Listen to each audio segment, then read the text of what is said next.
Marhaba gamers, I am here at the Xbox One booth and we're checking out actually the Spark, Project Spark. And with me here is Mr. What's your name? Jared Greiner. I'm a game designer on Project Spark. Oh, okay, so you're actually one of the dev teams. Yep. Okay, good. So we got an expert here. Okay, so tell us, what's this game about? I was like completely blown away, but it was like kind of information overload when I saw it at the Microsoft press conference. So can you tell us what is this game and what's the concept and how's it gonna pretty much make gamers make their own game? Yep. So Project Spark is an open world digital canvas for players to build, play, and share everything that they create. And this is exclusively on Xbox One, right? It's on Xbox One and Windows 8. Okay, so it will come on Windows 8. Yep. So PC game, so I can actually build these worlds with a keyboard and a mouse as well? Yep, keyboard, mouse. If you have a controller plugged into your computer, you can use that. If you have a touch device like a tablet or a touchscreen monitor, you can use that as well. Yep. Yeah, okay. That's pretty cool. So why don't you run us through a bit of a demo? Sure. Showing us, I don't know, build a little world. Here, let me pull up the actual app here. Okay. And this uses I can actually also use smart glass. Exactly, that's what we're showing here. This is smart glass right here. Okay. So if you look at my world on the big screen here, I'm moving around, everything kind of syncs between the two. So as I start carving into the world here, let me undo that and grab the terrain editing tool here. So I'll start building a little bit of mountains here. So I get started with that. At any point, I can switch over to smart glass. Okay. I can do everything I can do with a controller. I can also do through the smart glass app. Oh man, that is so cool. So I'm using touch now to carve into the mountains and build that way. If I'm more comfortable with that. So that means like, okay, let's say I was building a mountain, like what you're doing now. But let's say I want to have like a bit more detail. You can actually use like the touchscreen to add that little detail that you want. Exactly. Maybe you couldn't get on the game controller. Yeah, whatever one you're most comfortable with, you can use that as your editor here. That's great. So you can actually build the entire game from the tablet as well. Like exactly. Like you can actually put your controller on let's say on the shelf or whatever, and just pick up your surface. Yeah. Okay, that's pretty cool. And then in our terrain here, we've got full 3D terrain manipulation, so I can go in real close here, get a nice tiny little brush, switch over. I'm in a tunnel tool, and then I'm going to punch a hole right through the wall here. Oh, it's kind of just like 3D modeling, because I've done a bit of Maya. And I don't know, it just seems kind of... Yeah, we wanted to like customize the tools so they're really easy to build games out of. So are they like very complicated? Like would the average user know how to, pick up and go, or would they go through like a tutorial? Because I'd imagine like there's a lot of learning, right? There'll be a lot of tutorials, and then there's different game modes depending on how complex of an experience you want to jump into.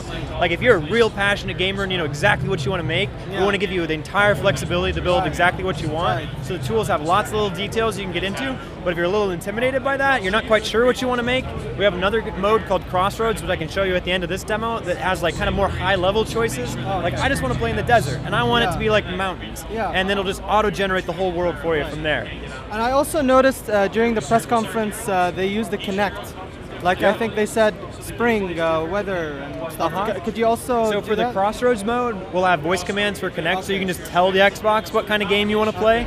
There'll be a lot more Connect features that we're not quite ready to talk about, so just stay tuned for that stuff. Okay, all right. So, but that's like a completely different mode, I'm assuming, right, with the Connect, right? Right here we're in what we call Create mode, so there's kind of 3 modes you can jump into. Okay. You can go into Create and start from scratch. You go into Crossroads, where you kind of pick high-level choices of what you want, and then you can go into just download someone else's level and see what's something complete, and start from there and kind of modify what they've made. So now I'm starting to paint the world here, and you can see our painting is really smart, so that if you're painting on a surface, on the top of something... I was just about to say, how the heck did it know that you wanted that to be like a rock texture and you wanted that to be a grass texture? Right, it looks at the object you're painting and decides, like, okay, that's the side of an object, that should be rocks. Okay, that's a flat surface, that should be grass. And then even if I zoom in here and look at the cave, there should be like roots hanging from the ceiling and stuff like that. So cool. So it really helps you along and get started really quickly and make it something that's like really quickly beautiful like that. Okay. So now I'm going to go in here and get a nice tiny little brush and do some detail work. Maybe give myself a little path to run on here. That's one way to mow the lawn. Yeah, mow the lawn with that. I maybe did a little too much there. I got down to the dirt and stuff. It's kind of crazy. If I want to plant some flowers here, maybe have a little flower bed near my starting area, and do that too. So you can like build a house. Can you build a house in this game? Yeah. Maybe I want to start in like a little village or something. I'm going to switch down to the prop editing, as we call it. And then I got a house down here right away. I can grab, zoom out a little bit, snap him to the ground, drop it right there. I can take this, maybe make a little bit smaller house or a bigger house, rotate him around, put him right where I want, right in the middle of those flowers or something like that. And these houses, I believe they're presets, right? Yep. Okay. You can, so we want to help players out, get started. You can build a whole house all at once, or you can go in and break that house apart into individual pieces. Oh, so you can actually customize house parts. Yeah. So let's take a look at this house right here. I'll grab that, zoom in, and then I'll go into edit, and I'll take this, go into unglue, and break it apart into separate objects. So now I can take this door, move it around, put it where I want. Cool. I can go into that door, go into its properties, look at the appearance, change the colors of it. So maybe I want this one to be red or something, or a green door, like say that's like the friendly house or something. And then, oh wait, I made a duplicate. So okay, there we go. 2 doors on that house. One green, one brown. Why have like one this. when you can have 2? Yeah, exactly. And then maybe I want to put some plants around here. Everybody likes having some like bushes or trees around their house. Drop those in, get a tree here. And you can change the scale of the tree, like you want a big tree. Yep, I want a nice big one.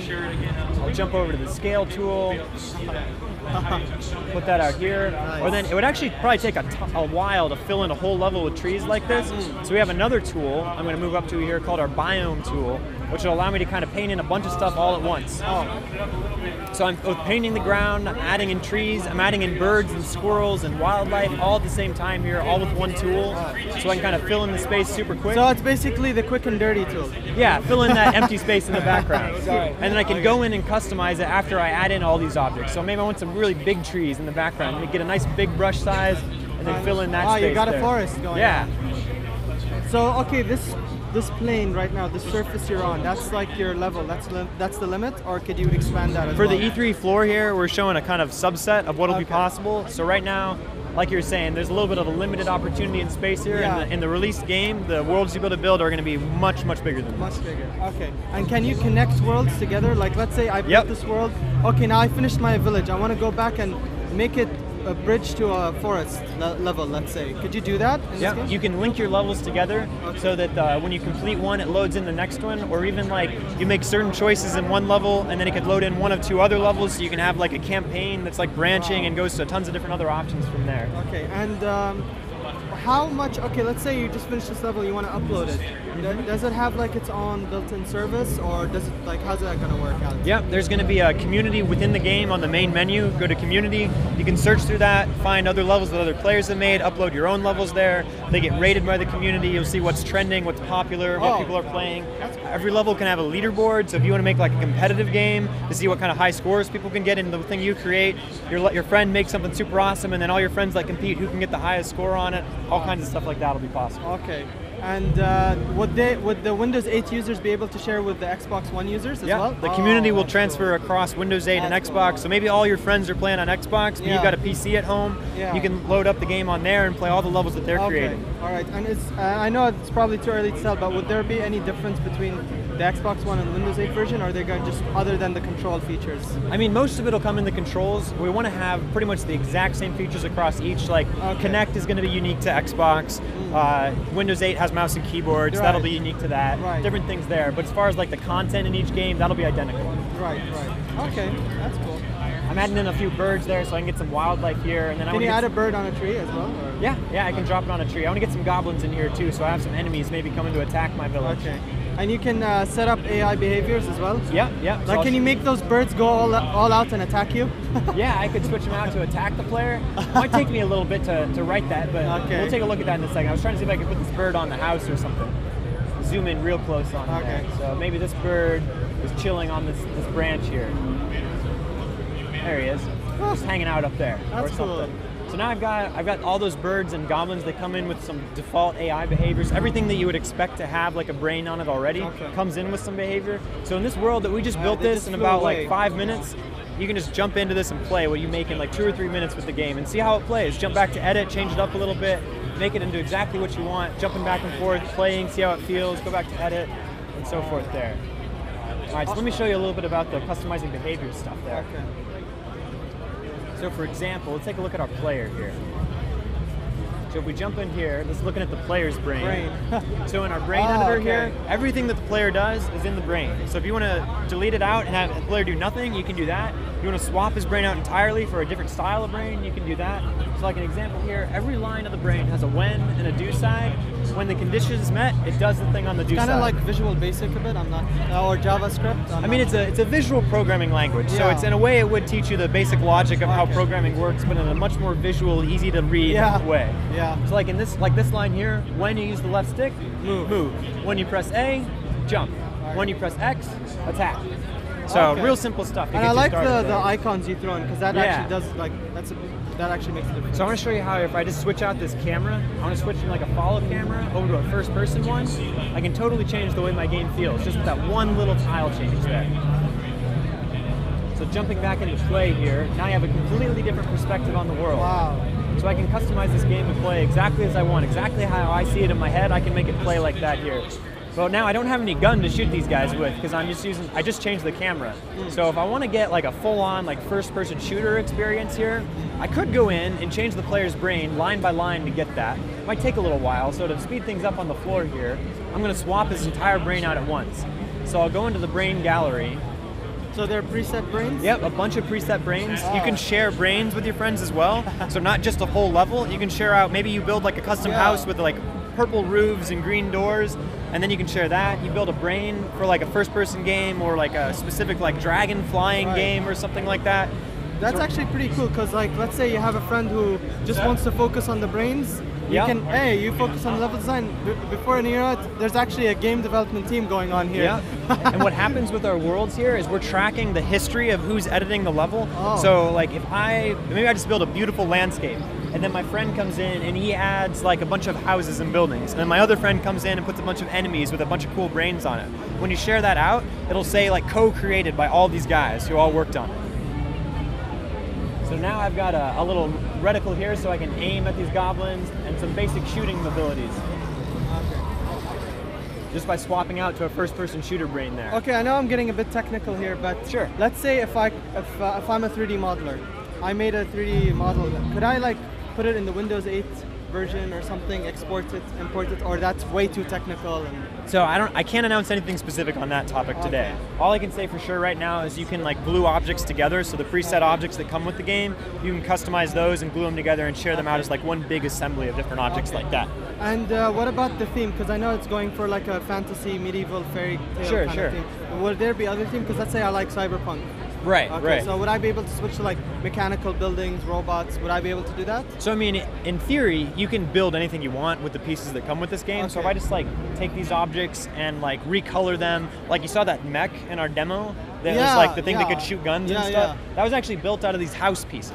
So it's just taking different objects and like combining them into new things. And then we plan on supporting this game regularly with new DLC options after it comes out. So to like give you like maybe like sci-fi or expanded in different genre directions like that. All right, that's pretty cool. So I guess you told us a lot about the game, and I really appreciate it. It looks really cool. Will this be a launch title or coming out 2014? So far, all we can say is it'll be in the launch window of Xbox One. We're still figuring out the exact details of what that'll look like. Okay, all right, cool. Let me show you one other game mode here that I want to make sure you get a chance to see. It's our mode called Crossroads. So if, like I said, if this like editing a level from scratch is a little bit intimidating, editing all those brains is a little bit intimidating.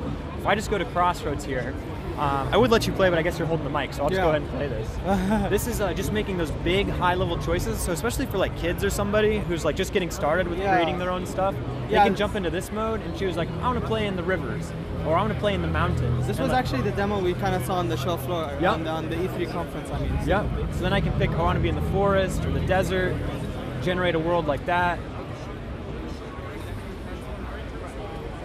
And then this will even, like, as you go through, you can play the world as it's being built, and then choose, like, where does my game start? What kind of enemies am I going to fight as I go through? With just these, like, big, high-level decisions. Yeah, it's kind of important to have these features, because I'm sure, like, let's say a kid won't want to go through all this trouble of just, like, want to make it, like, go into detail or anything. I just want to start running, exploring the world. Right. Yeah. So in this case, where am I going to start my game? Maybe at a tavern. I can go put that in the world wherever I want it to be. The world will adapt to wherever I drop it. So I put it on the river here, it'll fill it in. And then I can choose what kind of character I'm going to play as. what kind of game I'm going to play. Am I going to be playing a defensive game? We're not showing that one on the floor, but for this I can show the find the objective one.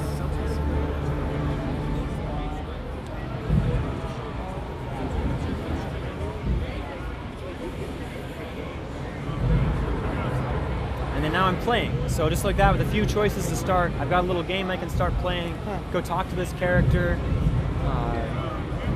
It'll tell me what I'm trying to do here. It said find the objective, so probably I need to go get something. So it looks like she's been poisoned by a witch. So and if you're making this game, you can actually put in the text for the AI as well? So all of these things that you see in here are using our same in-game tools that you can use. So you can customize cameras and character emotions and character animations and the text that they say. So you can make, I've seen people just make movies out of this game of like funny things happening like that. That's cool. So here I'm picking where the end of my game is going to be. I can put that wherever I want, drop it in there.